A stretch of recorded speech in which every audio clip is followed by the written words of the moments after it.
Content ಎಲ್ಲಿದೆ ಕನ್ನಡ ಇಂಡಸ್ಟ್ರಿಯಲ್ಲಿ content ಎಲ್ಲಿದೆ, ಇಲ್ಲಿದೆ ಕಾಂಟೆಂಟ್. ನಮ್ಮ ಬದುಕಲ್ಲಿ, ನಮ್ಮ ಲೈಫ್ ಟುಡೇಲಿ ಕಾಂಟೆಂಟ್ ಇದೆ. ಇಷ್ಟು ದಿನದಿಂದ ಎಲ್ಲ ಪಡ್ತಿರೋ ನಮಗೆ ಬೇರೆ sir first day first show ಅಂತ ಹೇಳಿ ಬಂದಾಗ ಹೀರೋಯಿನ್ಸ್ ಎಲ್ಲ ಕಡೆ ಬಂದಿರ್ತಾರೆ. ಇನ್ನು ನೆಕ್ಸ್ಟ್ ಸಿನಿಮಾ ಮಾಡುವಾಗ ಈ ರೀತಿ ಮಾಡಬಾರ್ದು ಅಂತ ಹೇಳಿ ಹೀರೋಯಿನ್ಗಳಿಗೆ ಏನಾದರೂ ಹೇಳಬೇಕು? ಮೇಡಮ್ ಏನು ಹೇಳಲ್ಲ, ಸಿನಿಮಾ ತುಂಬ ಚೆನ್ನಾಗಿ ಬಂದಿದೆ, ದಯವಿಟ್ಟು ಅದನ್ನ ತಲುಪಿಸಿ. ಅದು ಆಗಲೇ ಎಲ್ಲ ಮಾತಾಡಿದ್ದೀವಿ. ಮುಖ್ಯವಾಗಿ ಲೇಖಾ ಚಂದ್ರ ಅವ್ರ ಬಗ್ಗೆ ಮಾತಾಡ್ತೀನಿ. ಸಖತ್ತಾಗಿ ಮಾಡಿದ್ದಾರೆ. ಎಷ್ಟೋ ಜನನ ಹೆಣ್ಮಕ್ಳನ್ನ ಅಳಿಸಿದ್ದಾರೆ, ಖುಷಿ ಪಡಿಸಿದ್ದಾರೆ. ಹೆಣ್ಮಕ್ಳು ನಮ್ದೆಲ್ಲ ಫೀಲಿಂಗ್ ಅವ್ರು ತೋರಿಸಿದ್ದಾರೆ, ನಿಮ್ಮೆಲ್ಲರದ ಫೀಲಿಂಗ್ ಅವ್ರು ತೋರಿಸಿದ್ದಾರೆ. ಸೊ ಅವ್ರಿಗೆ ಈ ಮುಖಾಂತರ ಥ್ಯಾಂಕ್ಸ್ ಹೇಳೋಕ್ಕೆ ಇಷ್ಟಪಡ್ತೀನಿ. ಚಿಕ್ಕ ಪುಟ್ಟ ವೈಮನಸ್ಸಿದೆ, ಬಟ್ ವರ್ಕ್ ವಿಷಯದಲ್ಲಿ she is a fantastic performer. ದೊಡ್ಡ ಮಟ್ಟದಲ್ಲಿ ಬೆಳಿಬೇಕಾದಂಥ ಹೀರೋಯಿನ್. ಏನು ಹೇಳಬೇಕು, ಹೀರೋಯಿನ್ ಕಾಣ್ತಿಲ್ಲ. ಸರ್ ಓಕೆ, ಪರವಾಗಿಲ್ಲ ಸರ್. ಪಾಪ ಮೊದಲಾಗಿ ಎಲ್ಲ ನಮ್ಮ ಮಾಧ್ಯಮ ಮಿತ್ರಗಳಿಗೆ ನಮಸ್ಕಾರ. ಹೇಗೆ ಅನ್ಸುತ್ತೆ ಸಿನಿಮಾ? ಸಂತೋಷ್ ಥಿಯೇಟರ್ ಹೌಸ್ಫುಲ್ ಆಗಿದೆ. ಸೊ ಕಂಪ್ಲೀಟ್ಲಿ ಯಾವುದು ಫೀಲಿಂಗ್ ಎಲ್ಲ ಆರ್ಗ್ಯಾನಿಕ್ ಆಗಿ ಬಂದರೆ, ಅದು ಕಾಲೇಜ್ ಹುಡುಗರು, ನಾನು ಪ್ರತಿಯೊಂದು ಪ್ರಮೋಷನ್ಸ್ ಕಾಲೇಜಸ್ ಹೋಗಿದೆ. ಸೊ ಎಲ್ಲರೂ ಬಂದು ಸಪೋರ್ಟ್ ಮಾಡಿದ್ದಾರೆ. ಸೊ ಫಸ್ಟ್ ಡೇನೇ ಎಲ್ಲರೂ ಒಳ್ಳೆ ಅಪ್ರಿಷಿಯೇಷನ್ ಕೊಡ್ತಾ ಇದ್ದಾರೆ, ಒಂದೊಂದು ಡೈಲಾಗು ಕಿರ್ಚ್ತಾ ಇದ್ದಾರೆ. ಸೊ ತುಂಬಾ ಖುಷಿ ಇದೆ.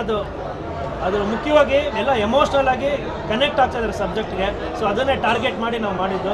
ಸೊ ಫಸ್ಟ್ ಶೋ ಮುಗಿದಿದೆ. ಸೊ ನೀವು ಹೇಳಬೇಕು ಹೇಗಿತ್ತು, ಏನು ಅನಿಸ್ತು ಅಂತ. ಸೊ ನಾನು ಎಲ್ಲ ಜನತೆಯನ್ನು ಒಂದು ಕೇಳ್ಕೊಳ್ಳೋದೇನು ಅಂದರೆ, ದಯವಿಟ್ಟು ಒಂದು ಸರಿ ಬಂದು ಒಬ್ಬ ಹೊಸಬನ್ ಸಿನಿಮಾ ಅಂತ ಕಡೆಗಣಿಸ್ಬೇಡಿ. ಏನು ಮಾಡಿದ್ದಾರೆ ಅಂತ ನೋಡಿ. ಇವತ್ತಿನ ಪರಿಸ್ಥಿತಿಗೆ 100% ಲೈಫ್ ಟುಡೇ ಕನ್ನಡ ಇಂಡಸ್ಟ್ರಿ ಒಂದು ಸರ್ವೈವಲ್ ಆಗುತ್ತೆ.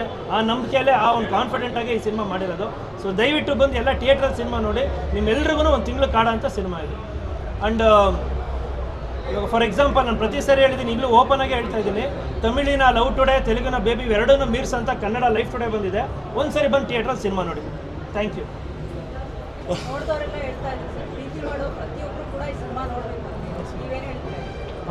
ಅದೊಂದು ಟಾರ್ಗೆಟ್ ಮಾಡೇ ಇವತ್ತಿನ ಯೂತ್ಸ್ಗೆ ಮಾಡಿರೋದು ಮೇಡಮ್. ಸೊ ನನಗೆ ಖುಷಿ ಆಯಿತು, ಎಲ್ಲ ಎಮೋಷ್ನಲಿ ಕನೆಕ್ಟ್ ಆದರು. ಆ್ಯಂಡ್ ನಿಜವಾಗ್ಲೂ it is first time for me. But first ಶೋನೇ ಇಷ್ಟು ಕಿರ್ಚಿದ್ರಲ್ಲ, ಎಮೋಷ್ನಲ್ ಆಗಿ ಹಚ್ಕೊಂಡೋದ್ರು ತುಂಬ ಜನ. ತುಂಬಾ ಎಮೋಷ್ನಲ್ ಆಗಿದೆ ಟು ಬಿ ವೆರಿ ಫ್ರಾಂಕ್. ಎಲ್ಲದಕ್ಕೂ ಮೇಯ್ನ್ ಕಾರಣ ಪ್ರೊಡ್ಯೂಸರು. ಅವರು ವಿಷನ್ನು, ನನ್ನ ಏನೇ ಹುಚ್ಚು ಕನ್ಸು ಇಟ್ಕೋಬೋದು, ಅವರು ಏಣೆ ಹಾಕ್ಬಿಟ್ಟು ಹತ್ತು ಅಂತ ಬಿಟ್ಟಿದ್ದಾರೆ. ಸೊ ಹತ್ತಿದ್ದೀವಿ. ಸೊ ನೆಕ್ಸ್ಟ್ ಜನದ ಹತ್ರ ಹೋಗಿದೆ. ಜನ ಇವತ್ತು ಡಿಸೈಡ್ ಮಾಡಿ ಮಾಡಿಸ್ಬೋದು. ಹೆಂಗಿದೆ ಮ್ಯಾಮ್? ಕೊನೆಯಲ್ಲಿ ಹೆಣ್ಮಗಳು ಇರೋದು ಮ್ಯಾಮ್.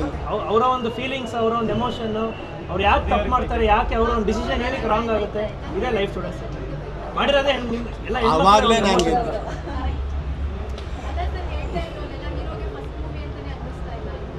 ಅದೇ ಮೇಡಮ್, ಅದೇ 10 ಇಯರ್ಸಿಂದ ಹೀರೋ ಆಗಿ ಹೊಸಬ ಮೇಡಮ್.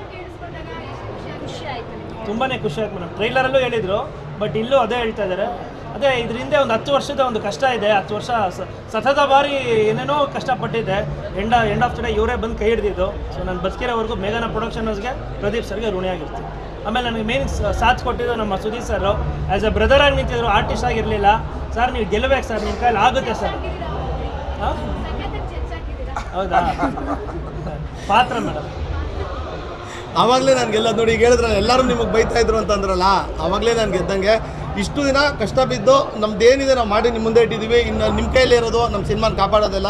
ಸೊ ಪ್ಲೀಸ್, ನಿಮಗೂ ಅನಿಸಿರುತ್ತೆ. ಈಗ ಮ್ಯಾಮ್ ಒಂದು ಒಳ್ಳೆ ಪ್ರಶ್ನೆ ಕೇಳಿದ್ರು, ಪ್ರೀತಿಸೋರೆಲ್ಲರೂ ನೋಡಲೇಬೇಕಾದಂಥ ಸಿನಿಮಾ ಅಂತ. ಬರೀ ಹುಡುಗನ್ನೇ ಪ್ರೀತಿಸೋದಲ್ಲ, ನಮ್ಮ ಸಿನಿಮಾ ನೋಡಿದ್ದೀರಾ, ತಂದೆನ ಪ್ರೀತಿಸ್ದಿರ ಮಗಳಿರೋಕ್ಕೆ ಸಾಧ್ಯ ಇಲ್ಲ ಅಂತ ಮಗಳು ನೋಡಬೇಕು, ಮಗಳನ್ನ ಪ್ರೀತಿಸ್ದಿರೋ ತಂದೆ ಇರೋಕ್ಕೆ ಸಾಧ್ಯ ಇಲ್ಲ ಅಂತ ತಂದೆನೂ ನೋಡೋಂಥ ಸಿನಿಮಾ. ಹುಡುಗನ ಪ್ರೀತಿಸ್ದೇ ಇದ್ರು ಗಂಡನ ಪ್ರೀತಿಸ್ದಿರೋ ಅಂತ ಹೆಂಡ್ತಿ ಇಲ್ಲ ಅಂತ ಹೆಂಡ್ತಿ ನೋಡಬೇಕಾದ ಸಿನಿಮಾ. ಆಮೇಲೆ ಹೆಂಡ್ತಿ ಕೊಡಬೇಕಾದ ರೆಸ್ಪೆಕ್ಟ್ ಏನು ಅಂತ ತಿಳ್ಕೊಬೇಕಾದ ಗಂಡ ನೋಡಬೇಕಾದಂಥ ಸಿನಿಮಾ. ಪ್ರೀತಿಲಿ ಎಲ್ಲವನ್ನು ಕಳ್ಕೊಬಂದು ಆ ಹುಡುಗಿ ನಿಂತಾಗ ತನ್ನ ಹುಡುಗ ಅವಳ ಜೊತೆಲಿ ಹೆಂಗೆ ನಿಂತ್ಕೋಬೇಕು ಅಂತವರು ನೋಡಬೇಕಾದಂಥ ಸಿನಿಮಾ. ಸೊ ದಯವಿಟ್ಟು ಪ್ರೀತಿಸದೇ ಬದುಕೋಕ್ಕೆ ಸಾಧ್ಯನೇ ಇಲ್ಲ. ಪ್ರೀತಿಸೋರು ಎಲ್ಲರೂ ನೋಡುವಂಥ ಸಿನಿಮಾ. ನೀವು ನೋಡಿದ್ದೀರಾ, ನಿಮ್ಮ ಕೈಲಿದೆ, ನೀವುಗಳೇ ಹೇಳಬೇಕು ಎಲ್ಲರೂ. ನಾನು ಹೇಳೋದು, ನೀವೆಲ್ಲರೂ ನೋಡಿದ್ರ ಫಿಲಮು? ಎಲ್ಲರೂ ನೋಡಿದ್ರಲ್ಲ? ನಿಮ್ಮೆಲ್ಲರಿಗೂ ಇಷ್ಟ ಆಯ್ತಾ? ಓಪನ್ ಆಗಿ ಹೇಳಿ, ಇಷ್ಟ ಆಯ್ತಾ? ಮತ್ತೆ ನಿಮಗೆಲ್ಲ ಇಷ್ಟ ಆಗಿದೆ ಅಂದರೆ 100% ನಾನು ಗೆದ್ದಿದ್ದೀನಿ ಅಂತ.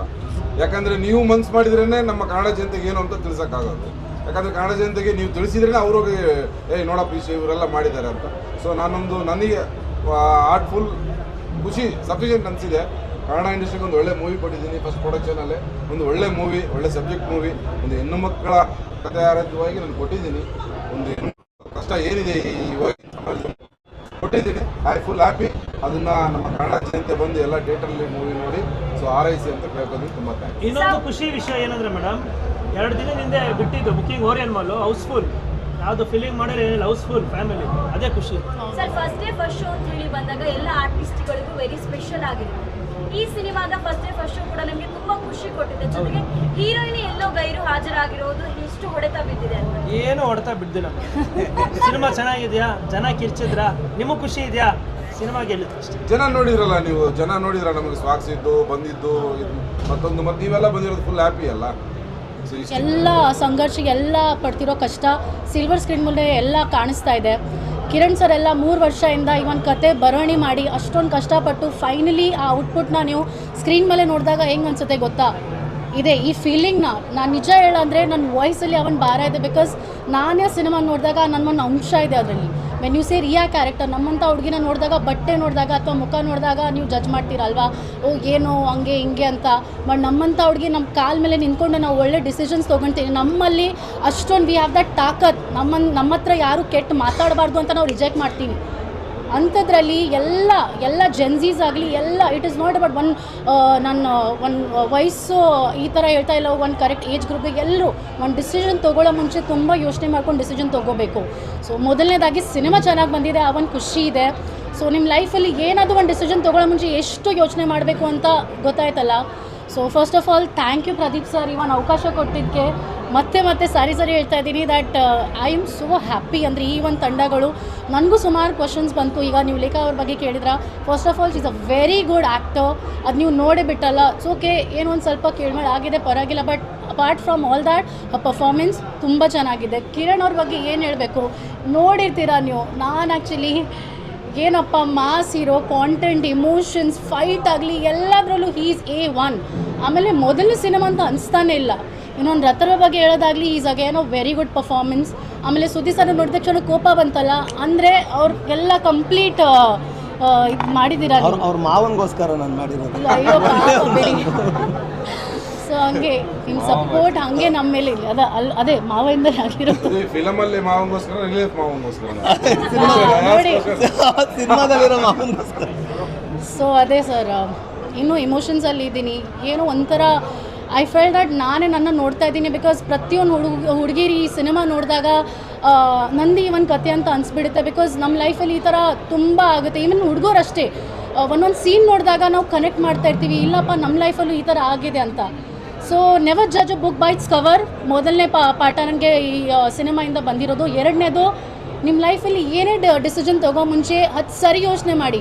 ಯಾಕಂದರೆ ಒಂದು ಡಿಸಿಷನಿಂದ 1 ಅಲ್ಲ 2 ಅಲ್ಲ 3 ಲೈಫ್, ಎಷ್ಟೊಂದು ಲೈಫ್ ಹಾಳಾಗ್ಬಿಟ್ಟಿದೆ. ನೋಡಿತೀರಲ್ವಾ, ಕೇಳ್ತಾ ಇದ್ರಲ್ಲ ಇವಾಗ ಏನಾಗ್ತಾಯಿದೆ. ಈ ಸಿನಿಮಾ ಮೂಲಕ ಎಲ್ಲ ತೋರಿಸಿದ್ದೀವಿ. ಈಗೇನಿಲ್ಲ, ನಿಮ್ಮ ಮೇಲೆ ಎಲ್ಲ ಬಿಟ್ಟಿದ್ದೀವಿ. ಪ್ರತಿ ಮೌತ್ ಟು ಮೌತ್ ಪ್ರಚಾರ ಆಗಲಿ. ಆ್ಯಂಡ್ ಸಿನಿಮಾ ಕಾಂಟೆಂಟ್ ಚೆನ್ನಾಗಿದ್ದರೆ ಆಟೋಮ್ಯಾಟಿಕ್ ಓಡಿಯುತ್ತೆ. ನೋಡಿ, ನಾವು ವಿ ಆರ್ ಗಿವನ್ ಒನ್